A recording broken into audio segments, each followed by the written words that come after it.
Cockroach, virus, generation gutter, anti national, B team of terrorist. नमस्ते। तो दोस्तों, ये अच्छे प्यारे प्यारे नाम हमारी जेनजी या आने वाली जनरेशन को, भारत के भविष्य को, कुछ समय पहले आप सबने देखा होगा किस तरह से, किस सुंदरता से हमारे बीजेपी ने, उनकी आईटी सेल ने कितने अच्छे अच्छे नामों से नवाजा इन सबको और कहा कि यही है हमारा आने वाला फ्यूचर। देखिए कैसे ये लोग देशद्रोहियों से मिले हुए हैं। मतलब सोचिए कि आपको कोई ऐसा कहे और लगातार ऐसी बातें करता रहे आपके बारे में, आपको कैसा लगेगा? आपके बच्चों के बारे में कोई ऐसा कहे तो आपको कैसा लगेगा? वो बच्चे जो अपनी सही मांगों के लिए, अपनी जायज मांगों के लिए वहां पे खड़े हुए, एकत्रित हुए जंतर मंतर पे, उनको आप ये सब बोलना शुरू कर देंगे, उनको इतनी भद्दी भद्दी बातें बोलेंगे। उसके बाद आप में ये भी शर्म नहीं है कि आप माफी मंगवा लें या माफी मांग लें। आप उन चीजों को प्रमोट कर रहे हैं। पहले तो ये भी जान लेना जरूरी है कि किन किन महानुभाव ने बच्चों को, हमारे जेनजी को, हमारे फ्यूचर को, देश के फ्यूचर को क्या क्या कहा। बाय नेम वो जानना जरूरी है।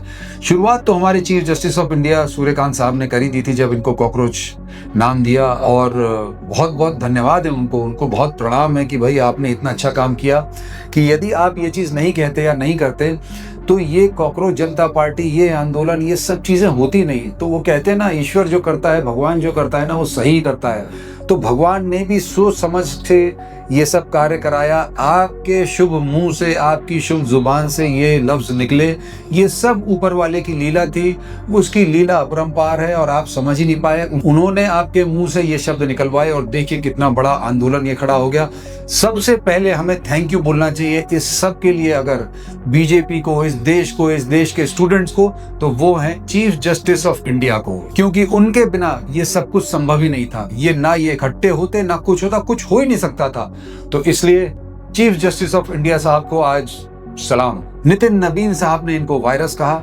हमारी अभिनेत्री, देश की सबसे मशहूर अभिनेत्री श्री श्री श्री श्रीमती कंगना रनौत जी ने इनको गटर कहा, इनको जनरेशन गटर कहा। क्या बढ़िया नाम आपने निकाला है, मतलब वाह। गंदी नाली के कीड़े तो थे ही थे, जनरेशन ही, पूरी की पूरी जनरेशन ही गटर हो गई। मतलब आप कितनी महान हैं। आपकी महानता के बारे में यदि बोला जाए तो आपके व्यक्तित्व में चार चांद लग जाएंगे। आप जिनको जनरेशन गटर बोल रही हैं, गंदी नाली के कीड़े बोल रही हैं कंगना रनौत जी, आप एक महिला हैं, आपके बारे में ऐसे बोला नहीं जाना चाहिए।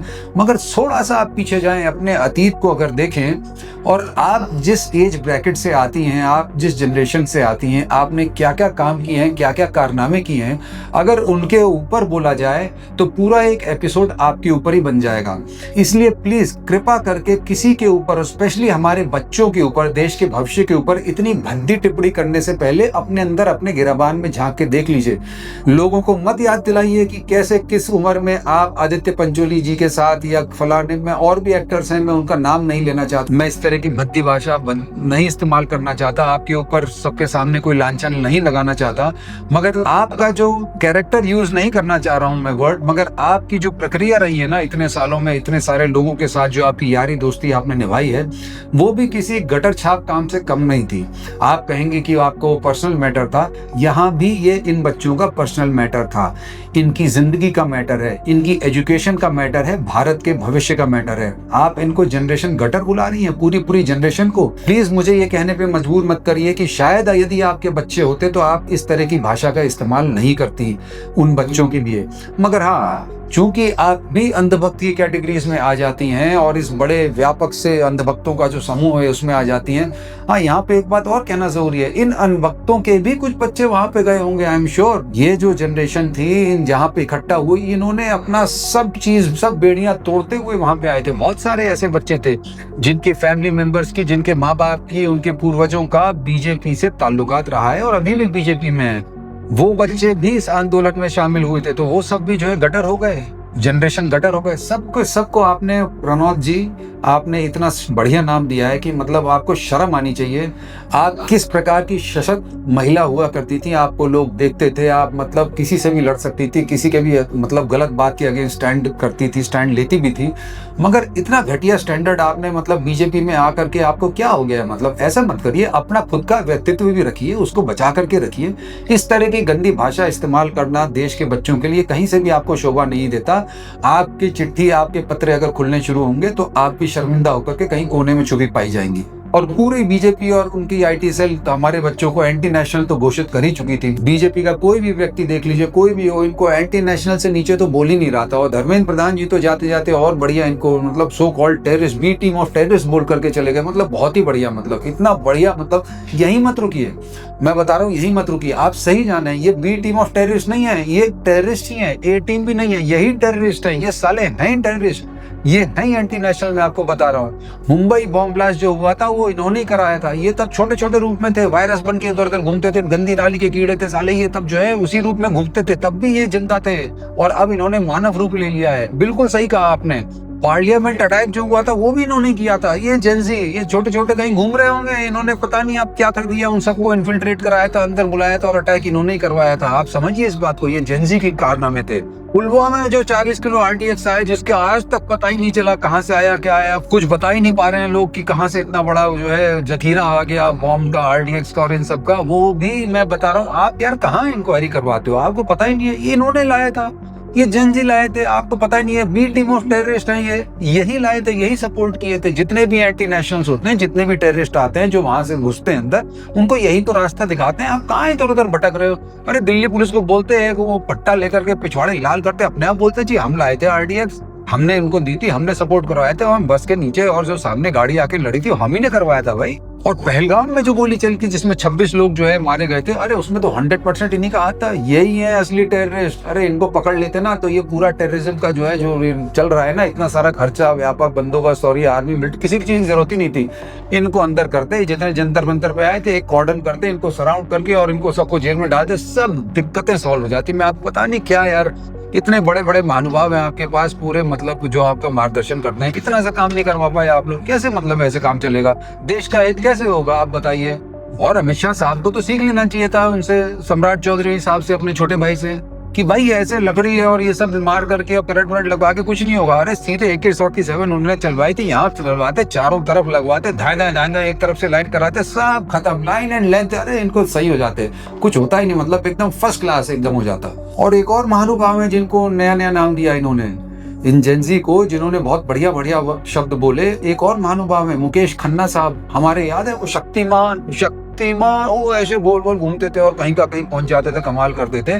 उन्होंने भी बहुत अच्छे व्याकरण दिए हैं हमारे, और व्याख्या दी है हमारे इस जनरेशन को, हमारे प्रोटेस्टिंग बच्चों को। उन्होंने क्या क्या कहा है, गटर चार, नाली के कीड़े, स्पॉन्सर्ड, मतलब इतने बढ़िया बढ़िया नाम दिए हैं हमारे मुकेश खन्ना साहब, AK शक्तिमान साहब ने। मतलब शक्तिमान साहब देखिए, आपकी सारी शक्तियां जो हैं वो तो क्षीण हो ही गई हैं, कहीं आपकी बुद्धि भी तो क्षीण नहीं हो गई है? अरे भाई, अपने बुद्धि और विवेक से अपनी उम्र का तकाजा करते हुए इस तरह की बातें मत बोलिए। बिना कुछ जाने, बिना कुछ समझे इस तरह के बीजेपी के बहाव में आकर के उनकी IT सेल की तरह बोलना मत शुरू करिए। आप इतने सीनियर हैं, आपको देख करके हम लोग जो है मजे करते थे, आपको टीवी पे देखने के लिए बैठते थे, इंतजार करते थे कि शक्तिमान सीरियल आएगा, उसमें देखेंगे आपको और आप ऐसे घूमेंगे। आप तो वहीं घूमे चले जा रहे हैं, घूमे चले। अरे बुद्धि भी घूम गई है क्या आपकी? इस तरह की बात मत करिए। ये जनरेशन बहुत ही अवेयर जनरेशन है, ये बेवकूफी में वहां नहीं इकट्ठा हुई है, मौज मस्ती के लिए नहीं इकट्ठा हुई थी, अपनी मांगों के लिए इकट्ठा हुई थी। 20-22 बच्चे मारे गए, आत्महत्या कर ली। आपके परिवार में शायद ऐसा ना हुआ हो, मैं नहीं कहना चाहता कि आपके परिवार में ऐसा हो या किसी के भी परिवार में ऐसा हो, पर आप उनके ऊपर ऐसे लांछन लगा रहे हैं, ऐसे आरोप लगा रहे हैं, ये नाम दे रहे हैं। आपको शर्म आनी चाहिए। मतलब गाली खाए ये जनरेशन, सब कुछ आप बोले, इनको सुपरलेटिव्स इनको सुनने पड़े, हमारी जनरेशन को, जेंजी को। और फिर माफी मांगने का जब मौका आता है तो आप कहते हैं माफी भी यही मांगने। उस लड़की ने, मैं दोबारा अपने पुराने एक वीडियो में, हालांकि ये बात के बारे में हम चर्चा कर चुके हैं, मगर आज ऐसा मौका है कि दोबारा चर्चा करनी पड़ रही है। एक लड़की ने, एक बच्ची ने, 15 साल की बच्ची ने गलत बोला, बिल्कुल गलत बोला उसने, 100%। उस वीडियो में भी हमने ये बोला था, आज फिर बोल रहे हैं, उसने गलत बोला, उसने माफी मांगी, उसकी माँ ने भी माफी मांगी। मोदी जी, आपने कब माफी मांगी? आपको याद है आपने क्या क्या कहा? दीदी हो दीदी, और लोग कहेंगे दीदी हो दीदी, गाली तोड़ना है, बहन को ही तो पुकारा। अरे बिल्कुल, बहन को पुकारा है, माँ बहन की गाली बक देता साथ में। भाई आप दीदी हो दीदी तक ही क्यों रुके? 50 करोड़ की गर्लफ्रेंड, जर्सी गाय, ये आपने किसको बोला था? ये आपने मंच से खड़े होकर के किसी ना किसी महिला को तो इंगित किया था ना, किसी ना किसी महिला के लिए तो ये बोला था। तब आपको शर्म नहीं है कि आप अपने पॉलिटिकल गेन्स के लिए, अपनी राजनीति को आगे बढ़ाने के लिए किसी महिला का किस तरह अपमान कर रहे हैं? आपने आज तक माफी मांगी? क्यों नहीं मांगी आपने? और आप शुरू हो जाते हैं हेलो फ्रेंड्स और ये और वो करके। ये सब ड्रामा है, ये सब नाटक है। अगर आप वाकई में इस चीज के लिए सीरियस होते तो आपने खुद ही ये बोल दिया होता कि इन बच्चों को इन सब नामों से ना पुकारा जाए, ये सब बुरे बुरे नाम इन बच्चों को ना दिए जाएं। क्यों नहीं आप एक आए स्टेटमेंट लेकर के कि मैं आज से ये घोषणा करता हूं कि बीजेपी या बीजेपी के आईटी सेल या बीजेपी का कोई भी नुमाइंदा हमारी जनरेशन के इन बच्चों को, जेनजी को इस तरह के नाम नहीं देगा, इस तरह की घटिया बात करके नहीं पुकारेगा। क्यों नहीं बोला आपने? आप तो 75 साल के हैं, वो बच्ची तो 15 साल की थी, उसने माफी मांग ली। आप तो 75 साल के हैं और आपने बहुत पहले ये घटिया बातें बोली थी।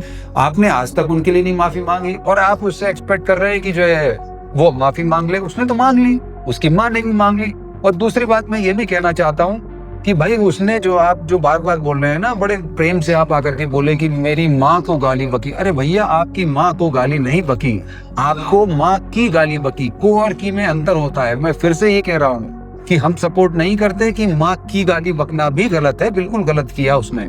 मगर पहले तो आप अपनी हिंदी ठीक करिए और दूसरा आप भी माफी मांग लीजिए। अगर उस बच्ची से आप एक्सपेक्ट करते हैं कि उसने माफी मांग ली है तो आप भी आ जाइए सामने, माफी मांग लीजिए। और अपने उन दो वो जो भाई साहब है ना, दो जो पकड़ के लाए आप पता नहीं कहाँ से, जो कहते हैं यहाँ उठा हुआ वहाँ उठा हुआ और ये उठा हुआ वो उठा हुआ और रिमोट से क्या क्या उठा हुआ, उनसे कब माफी मंगवाएंगे आप? हमने अपने एक पिछले वीडियो में भी कहा था, इन्होंने भी नहीं माफी मांगी है। क्यों नहीं मांगी है माफी? आज वो 50-55 साल के हैं, उन्हें नहीं लगता कि उन्होंने घटिया चीज को प्रमोट किया, घटिया शब्दों को, घटिया तरह के भद्दे डांसों को और भद्दे पता नहीं क्या क्या उन्होंने स्टेप्स किए थे, भद्दी भाषा का उपयोग किया? क्या आज की डेट में उनमें से दोनों की संभवतः बेटियां हैं, उनकी बेटी को वहां खड़ा करके कोई इस तरह की बात बोलेगा, इस तरह का डांस करवाएगा या उस तरह का एक्टिंग भी करवाएगा या इस तरह के गाने गाएगा तो उनको अच्छा लगेगा?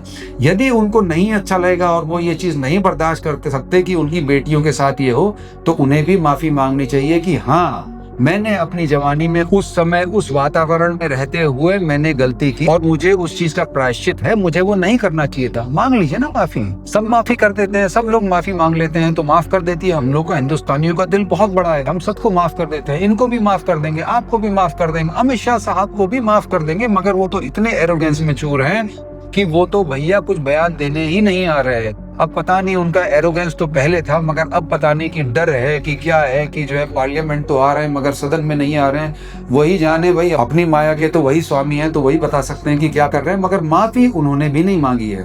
और अब आप सबको, इंक्लूडिंग बीजेपी की आईटी सेल, आपके सारे मेंबरान जिन्होंने इतनी गालियां बकी, इतने दिनों से ये सब जो कुछ चला रहा है, आप सबको मुंह की खानी पड़ी जब मोहन भागवत साहब बाहर आ गए हैं और उन्होंने क्लियरली बोल दिया है कि इस जनरेशन को एंटी नेशनल, टेररिस्ट और ये फलाने ढिमकाने जो भी कोई आप शब्द बोल रहे हैं ये नहीं बोलने चाहिए। वो बुजुर्ग हैं, उनका सब सम्मान करते हैं, बहुत अच्छी बात है वो आए, मगर भागवत साहब भी थोड़ा लेट आए।